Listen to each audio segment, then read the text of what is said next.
Good afternoon from the Brooks River here in Katmai National Park and Preserve. My name is Andrew. I'm a ranger here in Katmai National Park. I'll be joined by Ranger Russ, and we'll be talking the ins and outs of Bear's digestion in a few minutes. Please stay tuned.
Good afternoon from the Brooks River here in Katmai National Park. My name is Andrew. I'm a park ranger here. Join us in just a few minutes. We'll be talking about the bear's digestive system. Stay tuned.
Oh, okay.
Welcome to another live chat from Katmai National Park and Preserve. We're coming to you live from Katmai, overlooking the Brooks River. We are located about 300 miles southwest of Anchorage on the Alaskan Peninsula. My name is Ranger Russ.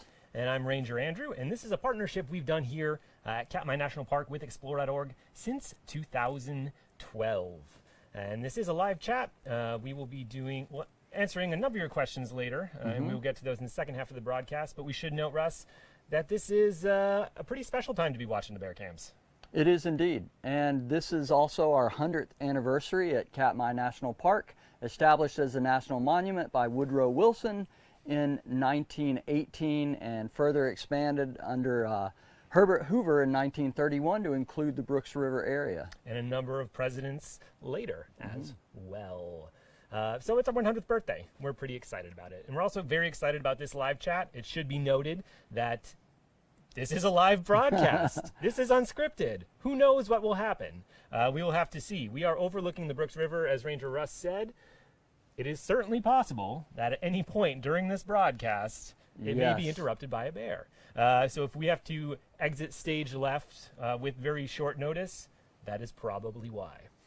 And for people that are longtime viewers and kind of know the webcams, back behind us is a place you don't see on the webcam called the Cut Bank. You can sort of see some land back behind us, a bit of a cliff, and you may see bears walking back and forth across that cliff face. I know 402 and her four cubs really love to walk back and forth along the Cut Bank, and you can't see them normally, so maybe, I know it's very far away, but maybe you can catch a glimpse of them. But closer to us, this is some pretty tall grass. We will have to see if anything decides to pop out of it during this live chat. True. But this is, again, a live chat. We'll be taking your questions for the second half of this broadcast. If, as we're talking, you have questions that come up about the subject matter or really anything else that comes up to your mind, please feel free to comment them there at Explore.org in the comment section. We have staff, the lovely staff from Explore.org, who is feeding those to us. That's right, and I hope you've either eaten already or that you're planning to eat after the broadcast, because Andrew, what are we talking about today? We are talking about the icky, gross, wonderful, fascinating world of bear digestion. And I believe, as you put it, the ins and outs of bear digestion. You know, this is one of my favorite topics to talk about. As kids, you know, kids tend to be fascinated by excrement in various ways, and some of the more gross, disgusting aspects of animal biology. And as adults, I think we all sort of harbor a little bit of a fascination with that still. And we're going to talk a little bit about that today, because these bears are pretty fascinating, and they can be kind of gross at times. We can learn a lot from what we see on the trail. Absolutely. And we see the bears in the river now. Right. Oftentimes, this time of year, they're gorging themselves on salmon. That's right. But they are really opportunity eaters. They are omnivores in every sense of the word. Salmon, while it's very heavy and a big source of protein for them this time of year, is actually just one source of nutrition for them. That's right. Here in Brooks Camp, our bears are very fortunate. They may get up to 80% of their diet from salmon. Most grizzly bears, of which these brown bears are a part of, most grizzly bears or brown bears are going to eat a lot of vegetation. Maybe only 5% of their diet would be made up of meat. So these bears are really fortunate to have so much on their plate. And that is the big difference between brown bears, which we have here, and grizzly bears, which are basically just interior brown bears more than 100 miles from the coast. That's right. And as far as these bears are concerned, they really have two seasons, eating and not eating. These bears are going to be hibernating for 6 months of the year, half a year. They're going to be in a den and not consuming any calories. So when you get out of the den, as you can imagine, they're pretty hungry. They're pretty voracious eaters. They are. I remember early this year watching Bear 128, people know her as Grazer. I watched her right when the salmon run started. She grabbed a salmon out of the river, took it to the bank, and just immediately began to devour it. Not like where they strip the skin normally and take choice parts. She just was devouring it. Part of it may have been one of the big male bears was coming over to try to take it from her, but really she was just hungry. Yeah, and you can see sometimes the excitement in these bears. Because again, it's times of starvation and times of really bounty for a very short period during the summer. But they have 2 real seasons a year, when they're starving and when they're actually finally eating. And this time of year, they're actually eating quite a bit. Bears at Brooks Falls during peak season, during the salmon run in July, could eat up to 30 salmon a day. So if we're talking 4,500 calories, say, Per fish, yeah, and per salmon, and they might eat up to, like you said, 30 in a day. I remember I was with another ranger here on the platform, and we were keeping track of the number of fish that Bear 856 was eating at Brooks Falls. And in a matter of just a few hours, I think we got close to 20 fish for that single bear. So you do the math of 4,000 to 4,500 calories per fish times 20. It's about 90,000 calories. Compared to roughly 2,000 calories for a human like you or me. It's amazing. They're really cramming these fish in there. And this time of year, they're going to be putting on about 4 pounds of fat every single day. Every day. Every single day. So if you think about a pound of fat, it might look something like a can of tomato soup, for example. Not going to be in one spot, but spread out through their entire body. Yeah. So 4 of those Per added day. to their body today. You're going to get fat pretty quick. Tomorrow, the day after that, this weekend, you're going to be getting really fat, as you say. And no wonder they Very dig quick. those big belly holes when they take a nap. They're getting to the point where they're needing to dig to let their belly have room to lay on the ground. We like to joke that by the time September comes around here, these bears will be rollable down the trail. It's true. They're adding quite a bit of fat. An this adult time of year. male will weigh around 700 to 900 pounds now. When they come back in September, we'll be looking at 1,200 pounds plus per bear. Absolutely. And as we mentioned, they're eating a lot of salmon now, the fat and the protein in those fish, but they are omnivores. That's right. They will eat anything. The acronym, BEARS. Are you familiar with it, Russ? I believe I heard it earlier today, Andrew. Bears, B-E-A-R-S. Bears eat anything remotely smelly. Again, they're opportunity eaters. They'll eat salmon this time of year, but sedges, grass, bulbs, roots. In Yellowstone, I think they have bears eating thousands and thousands of moth larvae I've read about. That's right. They turn over scat and they'll get more groundhog when they run across it, roots. Again, these brown bears that are more coastal really are fortunate because those bears, they do have to work harder for their calories. Yes. And we mentioned, I used the word sedge earlier. Sedge is a very big food source for bears on the Katmai coast. Our sort of rocky coastline here is lined with these wonderful green sedge meadows. And some of our viewers might not be familiar with that term sedge. Well, one way we look at it is you can put it this way. Sedges have edges, rushes are round, grasses have holes all the way to the ground.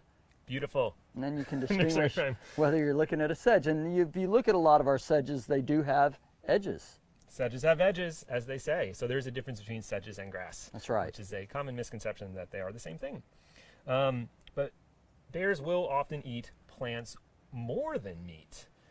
We sort of have this image in our brain of the carnivorous grizzly and brown bear, right? And the images at Brooks Falls back that up. And they also have these large canine teeth. But they're eating, in some cases, a majority of their diet is vegetation. Well, let's say they come out of hibernation in the spring and there's no salmon running. Yeah. So they're going to come down to the lower climate around the Brooks River, lower elevation where the grasses have begun to grow, and they'll begin eating the sedges, the grasses. Some of them early in the summer will be around Lake Brooks, not far from here either. Yep. And they'll be eating, say, just some of the different flowers that are growing there as well, some of the stems. Yeah, but most of their diet will be those plants. There's that occasional bear, like we saw one on the Valley Road that had killed a moose this year. Yes. And really was able to gorge on that, but that's few and far between. But they will, if they find a dead animal, any dead animals in the spring, that's a payload. And it's important to remember that their hunger, again, they haven't eaten for 6 months, is really something that we can't understand. It is their motivating force. Not having eaten for 6 months, it is what drives them. Only this time of year, sort of as the salmon run is really tapering off, is that hunger slightly lessened. Because up until this point, they've had no food, no food, no food, no food. All of a sudden the salmon show up and they're going to gorge themselves, as they've been doing for a couple weeks now. So they're relatively full now, but in a couple weeks after this, they're going to begin to enter what we call hyperphagia. That's right. In preparation for hibernation. Where they will just eat anything and everything. Whatever it is that we have to say that tells us we're full, a bear is kind of has a similar thing going on now. When we get into the fall, cut off. Yeah, the chemical switch in their brain that tells them they're full actually gets turned off. So this is probably the time of year when they'll be the least hungry. That's right. Is July going into August. And that's why we see these bears often this time of year. You'll see them playing with one another, the younger bears in particular. Because they're well fed, they have a lot of energy, and they really enjoy a lot of play. Yeah. Even though they do eat mostly plants, as we talked about, that is a majority of their diet, their digestive system is actually more well-suited to consume meat, however. So the salmon, their digestive system is actually more well-suited to that. Bears have a very short digestive tract. And a lot of that plant material is actually harder for them to get the nutrients from. So you think about meat. Meat has a lot of protein that's just easily absorbed and is readily accessible. It's easy for the stomach enzymes to get at that protein. Plants, that's not the case. A little more work. It's a little more work for the digestive system, and it takes time. Harder to get through, it's harder to get that nutrients. So they have a shorter digestive system, a lot longer than you see with other carnivores, but it is shorter than you'd see with other herbivores, things like cattle. I have some facts here. So food material, plants, might take, in some cases, days to move through an animal like a cow, like cattle. For bears, it's much, much shorter. Does a bear have multi-chambered stomachs like a cow? And that's actually a common question we get. There's this idea out there that, wow, that bear can really, really eat. It must have multiple stomachs. That is not the case. Theirs is similar to ours in that way, in that they do only have one compartment in their stomach. Hence, you've never seen a bear chewing the cud. You will not. No. But a black bear, for example, their digestive tract is about 40% the size of an animal like a more traditional herbivore, like a cow or a goat or a sheep, that is consuming mostly vegetation. So they're sort of living in this liminal space between being carnivore and an herbivore. They're, again, like the classic omnivore. Their digestive tract is longer than you would expect to see in other carnivores like a wolf, because, again, that meat is more easy to digest. It doesn't need to stay in your body as long. Other herbivores, like, again, sheep, goats, cattle, they have what we call a cecum, C-E-C-U-M, which is basically a storage compartment on top of their intestines. And it allows for a little bit longer storage for plant material, for those enzymes to get at it and break down that cellulose. So bears don't have that. It just goes right through them. So they're getting less of that nutrients. And that must be why when we look at scat sometimes, we'll see what looks like an entire berry. Looks like it hasn't been digested, but sounds like it has been. And the giant panda, for example, not the bears we have here, of course, but we think of a giant panda in the forest eating bamboo, which is a really tough, fibrous plant. That panda is only getting about 20% of the nutrition from that bamboo it's eating. The digestive system cannot fully get all of it out. And that's about 1/3 of the nutrients that a true herbivore would be able to get from it. So that's why they're just eating through so much bamboo. Right, because they have to eat more because they're getting less nutrients per ounce. So, Nice to bring in some other bears. bring in from the time other to time, species, you know. other parts of the animal kingdom. And so a lot of food, as you mentioned, does pass through them half digested. Right. Seeds and berries can sometimes come through, it looks like almost whole. You'll see bear scat, and it looks like the berries were plucked right off of the bush. I think some humans notice that with corn from time to time. But I do not recommend adding berry cobbler to the menu here in Brooks Camp. No, I wouldn't pick through. I wouldn't pick through and grab any of those berries. No. Certainly. But it's also, it is a great way to spread seeds if you're a plant, seed dispersal mechanism, because then the scat does act as fertilizer, Right. basically, and plants can sprout right out of there. But it is not as if the bear didn't get any nutrients from that. They are getting some. They are. They're drawing it right through the walls of that berry. They're extracting the nutrients they need and just expelling the rest, and that's actually more energy efficient than processing the entire berry. Enzyme magic, the digestive system at work. Even though the berry might look whole, there's still been nutrients leached out of it. That's right. So the digestive system is not very efficient in that way. Particularly, again, an animal that gets most of its diet from vegetation is not able to absorb that nutrients very easily. But they have ways of compensating for that. They do indeed. Bears will forage for specific plants at different times of the year. So they'll sort of maximize the availability of nutrients in that way. So sedges, for example. We mentioned the sedges. Sedges have edges. Sedges are more nutritious and have a little bit more protein accessible earlier in the summer. So that's one of the first things coastal bears will go for is the sedges when they're young. Fireweed is another similar one. When it's small, when the fireweed shoots have a little bit of a maroon tinge Right. to them, that's when most nutrients is available for them. So you'll see bears go to town eating those at that certain time of year. In mid-June, I saw a subadult bear going around Lake Brooks and seemed to be eating mostly the beach peas there. And so they'll move to other species. And then around this time of year and more into August, they'll be switching to berries. So they will selectively choose the plants they're eating at a given time of year based on how nutritious it is. So it's pretty remarkable in that way. They're making up for those inefficiencies elsewhere. But the digestive tract is home to other creatures as well. Here we go. Brace yourself if you're at home. Here we go. Bears play host to a whole number of parasites. By one count, 77 different species of parasites live on or in bears around the world. That's a lot. That's a lot of different species of critters.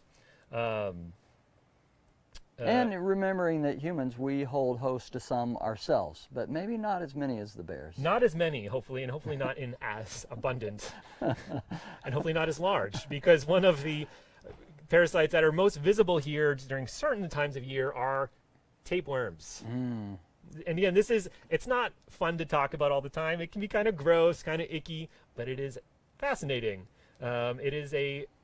Nature can be gross. I will tell you, last year, and people could have seen this on the webcam too, but all of us that were here on the Falls platform, there was a young bear that had a tapeworm that must have been trailing it, I'll say, by about 20 feet. It was trailing, and a lot of shutter clicks went to that bear because people were grossly fascinated by this tapeworm. Hanging out of a bear's rear end. Yeah, that's what was happening. And it can look like there's a string attached to a bear. Yeah. Because it's a bright white trailing off. Yeah. A bear will carry it through the forest. And again, the shutter clicks. It's not something you see every day. It's perhaps not as romantic as a bear catching a salmon at a waterfall. But Not quite. It's real life for bears, nonetheless. These are things that not everyone talks about. That's right. And there's definite fascination watching these type things happen. Yeah, but these tapeworms can really, if anyone's being honest with you, they can be found in abundance in these bears. So the tapeworms are largely aquatic based. They will be in the water, their eggs will, and they will become ingested by the salmon. And then the salmon will have the tapeworms in their flesh. So that's why they always recommend that you cook salmon well to make sure you get all the tapeworms out. These bears eat the salmon whole. They eat them raw, almost 20 to 30 a day during peak salmon, And during peak season, excuse me, salmon on the brain. That works. During peak season, they're eating these salmon voraciously, and those tapeworms that were in the salmon flesh are now absorbed in the bear's body. There it is. And the salmon eggs, the tapeworm eggs, will actually go in the bear feces, which, as our regular webcam viewers know, bears will often go to the bathroom in the river. You will see bears defecate right at Brooks Falls. All of that, including the tapeworm eggs, re-enter the water cycle there to be consumed by other fish, and so on. And it's why we recommend always treating water when you're in the backcountry. You could say that if you were to drink this water here, not only would you be in Brooks Camp, but Brooks Camp would be in you, and a little while later it'd be right back out of you. In the tapeworms, yes, beaver fever.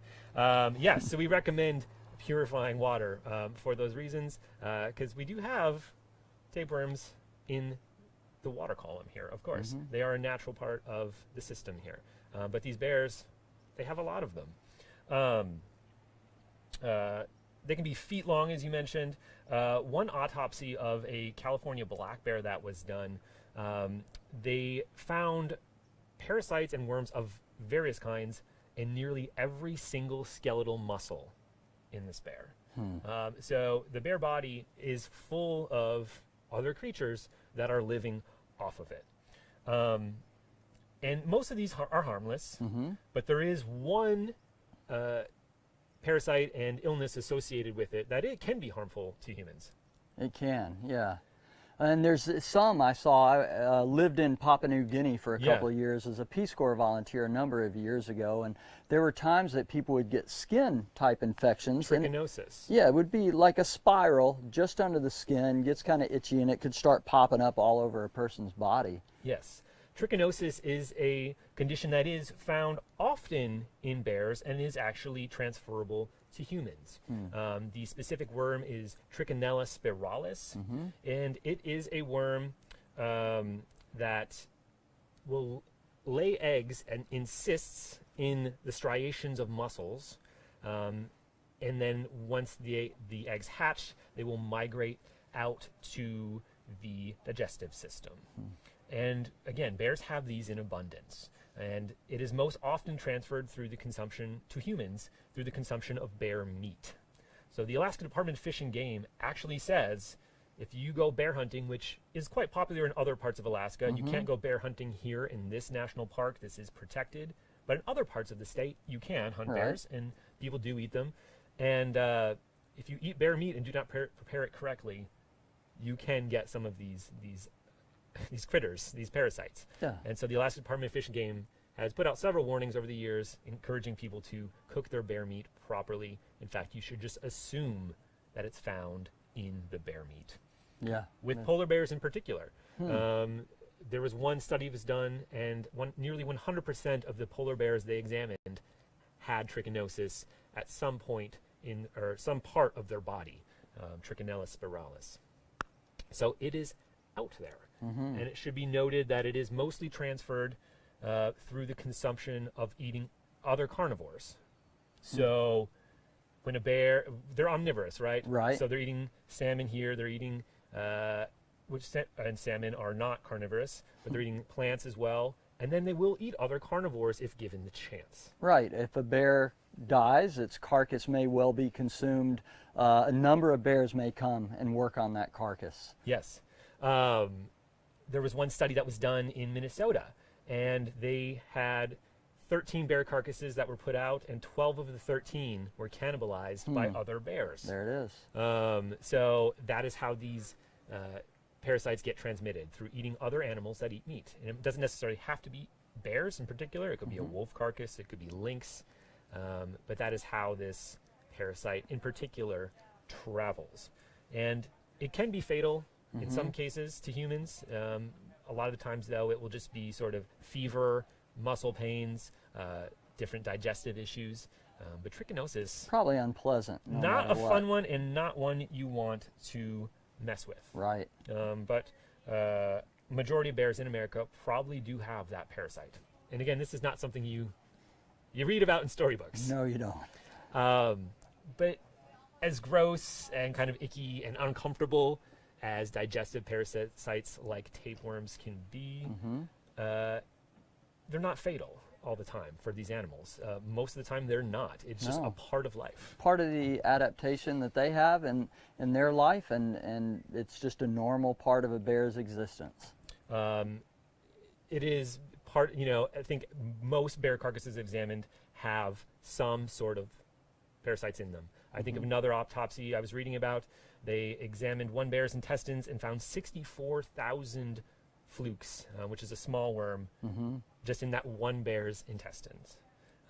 So they are playing host to all sorts of critters. The trichinosis worm that we mentioned, which it is a roundworm, it will live for about 6 weeks, but in that short 6-week window, it can have about 1,500 offspring.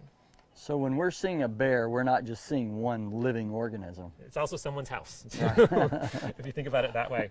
But again, these parasites, from their perspective, may not be fatal to the bears because that would be disadvantageous to them, right? Right. It would not be in the parasite's interest to kill their host That's true. because then they would be getting rid of their food source and they'd have nowhere to live. But what do bears do for half the year? They sleep, they hibernate. They hibernate. And during hibernation, bears don't eat. Again, they're not eating for about 6 months of the year.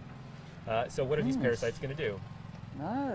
You would think they might die if they stayed there. You think it might die? Yes. So actually, a lot of these parasites, in the lead up to bear hibernation, will evacuate. Wow. They will exit their hosts and try their luck elsewhere in the world. How do they know how to do that? Yeah, there were a number of studies that were done by looking at the number of parasites and parasite eggs found in bear scat. And the closer it got to bear hibernation, the number went down. These parasites were exiting the bear's body. Fascinating. And it's not going to be all of them, of course, but it's a good portion. So pretty fascinating. Andrew, just in case people are joining us now, we are coming to you live from Brooks Camp in Katmai National Park overlooking the Brooks River. My name is Russ. My name's Andrew, and we are both park rangers here in Katmai National Park and Preserve. And today we're talking about the ins and outs of bear digestion. Get it? Also known as All Things Must Pass. Is an alternative name for this live chat. Speaking of all things passing, scat. Yes.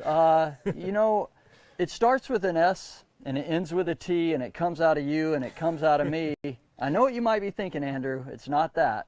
Let's be scientific and call it scat. That is the proper term that biologists and scientists use for animal droppings of various sorts. And I personally find bear scat to be quite fascinating. I learn a lot about what's happening around camp from the scat. You can tell what time of year it is, what the bear is eating, how recently the bear has been there. Scat can be quite dynamic. The size of the bear. The size of the bear. Is it traveling in a family group? You can tell all sorts of things. Now, some of our viewers, I'm getting to know them. They may ask us later, if we look at individual scat, can we identify which bear that came from? No. No, we can't. We cannot identify individual bears based on the pile of scat. We get to know these bears quite well. Not that well. And you can find all sorts of things in there. You can find, as we mentioned earlier, you can find berries, so you can tell what the bears are eating. You can find grass. Yep. Early in the season, grasses, we were saying they're eating sedges and soft grasses, and so you could break apart the scat pretty easy. It's almost a hay-like quality. Particularly once it dries out. And then once the salmon come, we actually begin to see these splotches that, I don't want to be too gross here, but it's like salmon diarrhea. I mean, it's just runny and it's literally pink on the brown dirt. Absolutely, and yeah, it's very very wet. And in the last day or two, the salmon are still running, but maybe not as strong. And some bears have already turned to berries because we're looking at scat just in the last 2 days and seeing piles of berries in the scat. So this bear is beginning to incorporate that into its diet. And when they do switch over to salmon, when it is not sort of the sort of watery salmon scat,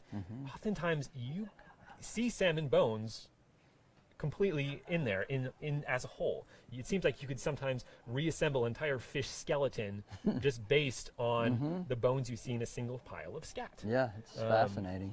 There's a pile of vertebrae. It's like you put a salmon in a blender and the bones are all there, just mixed up. which is pretty fascinating to see. It is. Because a lot of times, I mean, I think of bear 410 and bear 480, they're just throwing those fish back without really chewing very much. And these are some of our older bears that Andrew's mentioning, and these older bears, one of them, 480's missing canine. Clearly 480, oldest female bear at about 29, is missing some teeth. So as he says, she'll chew them and just kind of wash it down her gullet. She won't be able to fully chew them. Absolutely. And there was a study done related to defecation rates of brown bears, and they studied some captive brown bears, and during August, these bears defecated on average 7 times a day. 7 times a day. 7 times a day they defecated.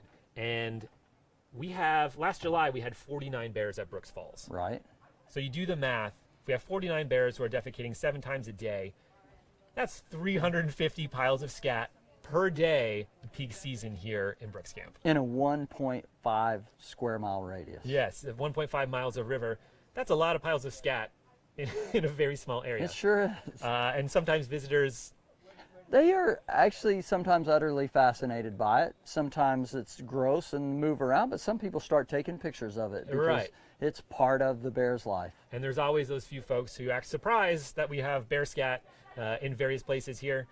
With this quantity of bears in this small of an area, you're going to get that. You're going to find scat. And again, with the seeds and berries and things that are in it, it's a remarkable seed dispersal tool for these plants. Yes. Our friends at Rocky Mountain National Park in Colorado actually did a little bit of an experiment a few years ago. They took in a bunch of bear scat and they put it in a greenhouse. And? And they were able to grow plants quite successfully, 1,200 of them. Wow. They were able to grow 1,200 individual seedlings from various piles of scat. So the seeds are there, they're viable, and it serves a pretty valuable purpose as far as spreading these plants, genetic diversity, and bringing forth the next generation of vegetation. I can just see some people going to collect some bear scat and try it in their garden, see what grows.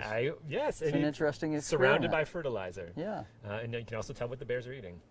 Indeed. It would be a nice surprise to see what plants come up. Right. Maybe there would be some surprises in there. So, as I said, all things must pass. It's the sort of icky, gross, fascinating, sometimes cringe-inducing world of the bear digestive system. It's on full display here in Katmai. We don't sanitize it in that way. We're not going to go remove the tapeworms from these bears. At least I'm not going to volunteer for that job, certainly. Heck no. But it is on full display here in Brooks Camp, and not always talked about. That's true. That's why we're doing it today. Absolutely. So we are about halfway through. Should we get to some questions? Let's do it. All I've right. got a list here kindly provided by our friends at explore.org Okay. who are taking viewers' questions and sending them to us. And we'll start with number one. It's not exactly parasite related, but very related to eating the salmon. Do bears' guts ever get punctured by fish bones? No. Generally, no, because fish bones, you get them if you get them at a restaurant or making fish at home. They're generally, as far as bones go, pretty soft. Especially before cooked, yeah. Yeah, exactly. And I mean, they can be pointy, but bears have a tough gut, and those bones would probably break and bend pretty easily. And again, in bear scat, you can see a lot of these bones. They look just like a mixed-up skeleton. Yeah. They're still there. They pass right through. And generally, they're going to be too soft to actually puncture any sort of organ, including the stomach. Oh, I'm going to address this one. Okay. Because I love it. Sure. Do bears vomit?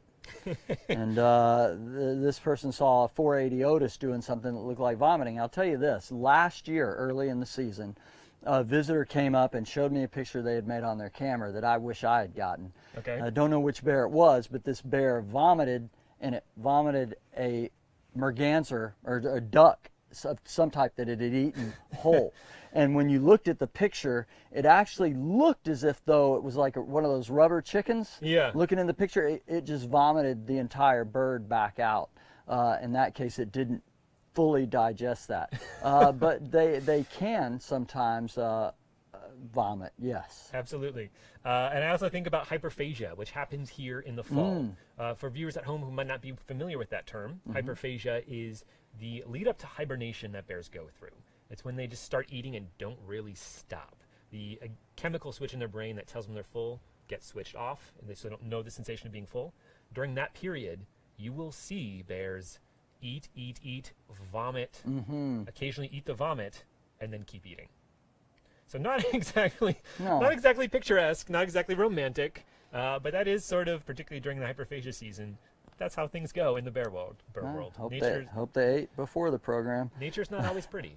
This viewer wants to know, do I have to worry about parasites when eating Alaskan sockeye salmon? Not if you prepare it well. Again, it is a natural thing that has been here for forever. I've caught salmon here in this river. You fillet it and you can see worms in the flesh. That is why it is recommended that you prepare it at certain temperatures to get rid of those parasites, or you can also freeze it for a certain amount of time as well. All right, thanks, Andrew. And I'll take this one. Do Sure. bears ever get sick from eating too many fish or fish that may be deceased? And again, yes, they get sick from eating too many fish. Sometimes we'll see them also eat so much fish, they've gorged themselves so much that you'll look across the river and you'll see 480 or maybe 634, a bear called Popeye, or 747 just laying in the river, sometimes literally falling asleep in the river because they didn't want to leave. And there was one bear last year, its snout would go under, and it would wake up startled, and then it would fall asleep and its snout would go underwater over and over again. So that definitely happens. And from fish that may be deceased, they're pretty good about not eating a fish that's gross to them.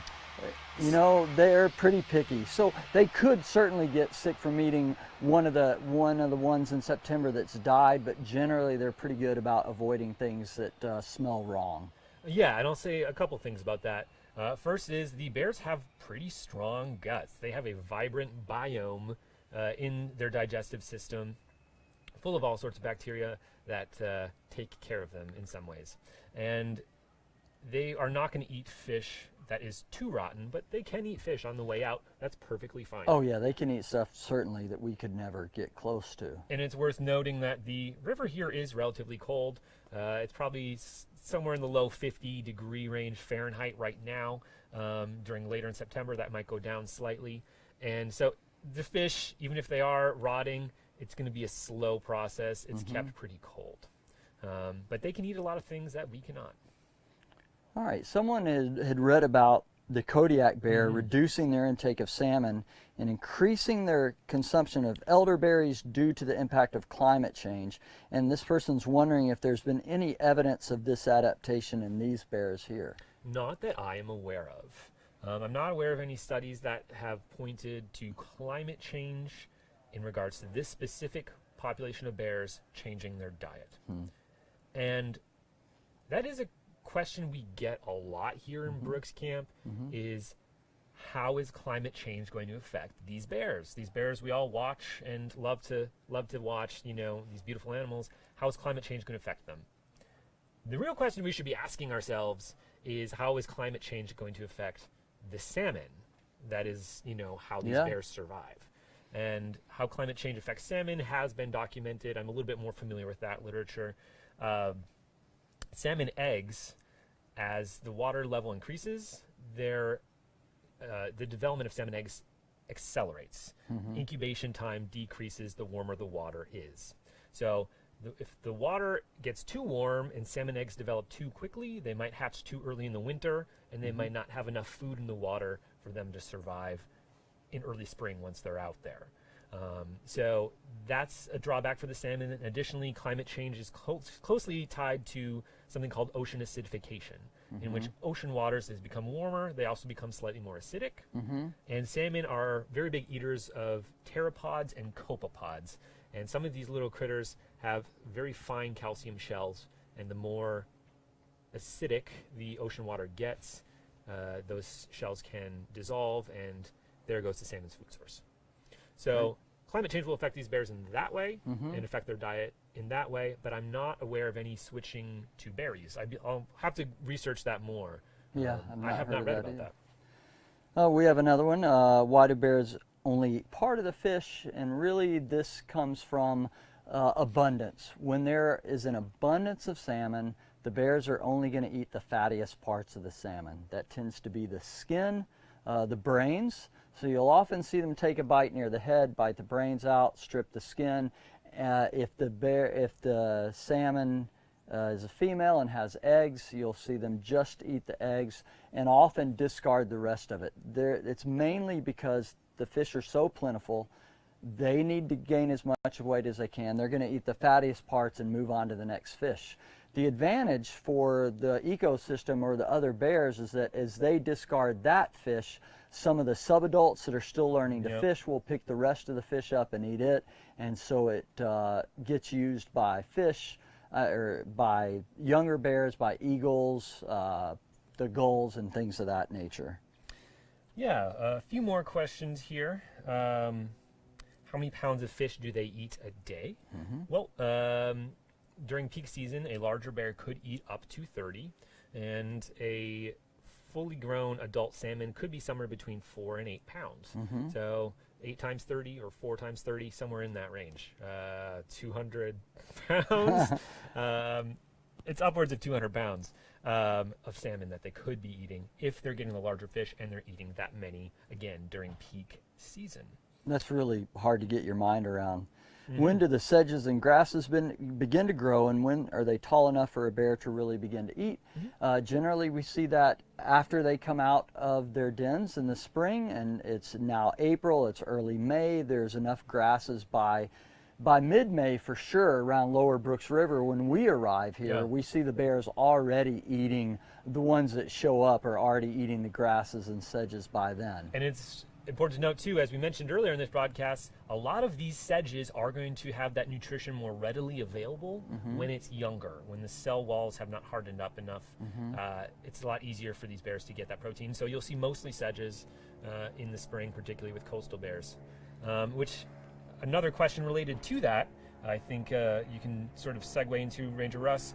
I've seen bears on the lower river and river watch cams snuffling something very low to the ground and chewing it. Well, sometimes they'll actually be digging up the roots of these plants where they can get a lot of nutrition, and they'll either dig for it or just bite down into it, so you may see them eating the roots of the plants. And also, just I know in front of the platform, I know we have some short grass that I've seen some subadults recently, just like little tiny lawnmowers going through, mixing up their salmon diet with a little bit of greens. Yeah, as it were. That's right. Let's see here. Have you ever had to treat the bears for parasites or for another health problem that would have been harmful to them or humans? Do you want to talk about our policy of non-interference at all? Of non-interference of bears?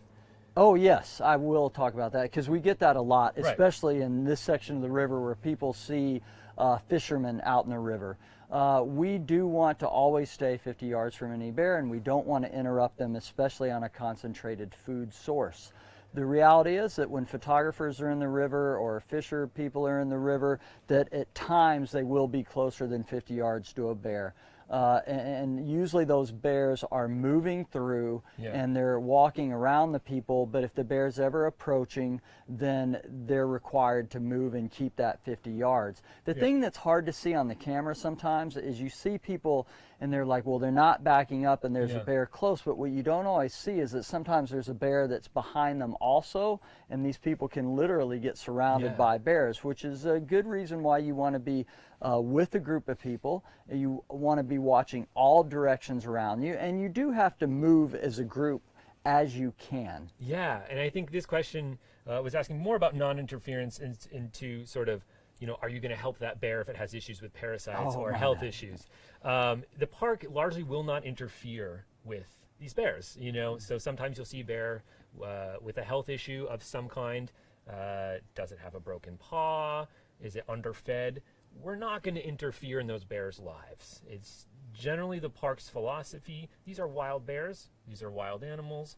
This is a wild place. We generally let nature take its course. We do. We stepped in one time, notably, with a bear named Divot. And 854. Thanks, 854. So she had been caught in a wolf snare that was illegally set. and came back with that wire in her neck, and it was pretty deep into her flesh. And this was 5-6 years ago, and the park decided to tranquilize her and remove that snare because it was not naturally caused. It was a human caused event. But in terms of, we do no veterinarian care, we don't step in any way for injuries. These are wild animals, and we allow nature to do its thing. Because it's important to note that this would be happening whether we were here or not. Right. So we are just sort of observers here more than anything else. We want them to be bears, and just they're pretty good at it. And I interpreted that as non-interference because I hear that question so much about people fishing. We don't want to interfere with them on their food source either. We don't want to interfere with them in multiple ways. That's yeah, right. Absolutely. All correct. Have you ever seen a bear eat scat? I have not. I don't think they would. They will eat a lot of things, but I think scat is one of those things that would just, they can smell that there's not nutrients in there, and they would probably not do it.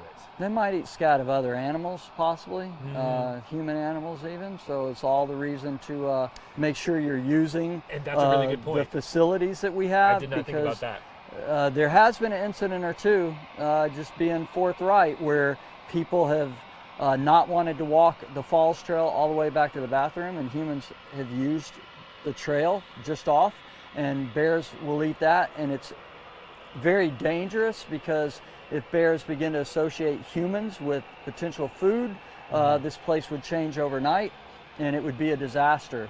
So we really don't want humans to ever excrete where the bears do. We have places for humans to do that only. Yeah. And it's also just a curiosity for them to dig and all that stuff as well. But yeah, I don't think they would eat other bears' scat, certainly. Definitely. And can you tell a bear's health or lack of it by its scat? Possibly. I don't know the specifics on that. I think you may be able to tell by testing it for certain things, for sure. What bacteria, what parasites, what little creatures are living in the scat. But visually, that would be pretty hard to do unless there was a substance like blood in it, for example. Maybe just time for a few more questions here. Have you ever seen a brown bear go after a seagull? Yes, quite often the subadults will. Seagulls, mergansers, whatever birds being on the shore, yeah, definitely see them chase after them from time to time, and if they could catch one, well, they certainly would. And like I mentioned earlier, the one that ate a duck, they'll go after ducks. You'll see bears along the edge of some of the lakes, and you'll see all of a sudden these ducks flush out of there because the bears were after them. And I'm sure they get them from time to time. If they ran across eggs, they would take those. There was a memorable photographs in the Alaska Dispatch News earlier this year on the coast of Katmai, where some photographers photographed some brown bears that were chasing after an eagle's nest. Yes. And the mom eagle did not appreciate that. Not at all. So they were defending the nest from these bears. So those people got a real treat seeing that. Yeah. Perhaps one last question. Okay, here. sure. During hyperphagia, do bears become more aggressive in relation to food? Are people at greater risk of becoming a meal? Is there even more aggression between bears for food relative to other times? I will say that bears are very hungry in the lead up to hibernation. And hunger is a driving force for these animals all the time, but especially during fall. They're trying to get as many calories as they can, as long as it's not granite. I believe John Muir famously said, bears will eat it. Right. I know that certain Alaskans who will not go hiking in certain periods of October in certain areas because the bears are feeding so heavily. So amongst popular culture, there is at least a sentiment that you don't go hiking in these places during that time of year, because bears can be relatively food motivated, shall we say. Also is that you don't ever want bears to associate humans with food. Sometimes they're eating so much and they don't associate humans as food that they might, in that hyperphagia phase, not literally but hypothetically bump into you and not even notice you because they're looking for food. because they don't see us as a food source here. So it is important that they never make that association, and that's why when we're out here, we don't have any food, any candy, any gum, any Snickers bars, nothing in our pocket or our backpacks. It's all stored in a food cache, and we go out without any food. That's really vital to keeping this place what it is. But yes, fall is a time when they are, even more so than usual, food is a high agenda item for these bears. Well, thank you guys for joining us today for this live chat. My name is Ranger Andrew. I'm Ranger Russ. And this has been brought to you by Explore.org here in Katmai National Park, a partnership we've done since 2012. Thanks for joining us. We'll see you next time. Thanks.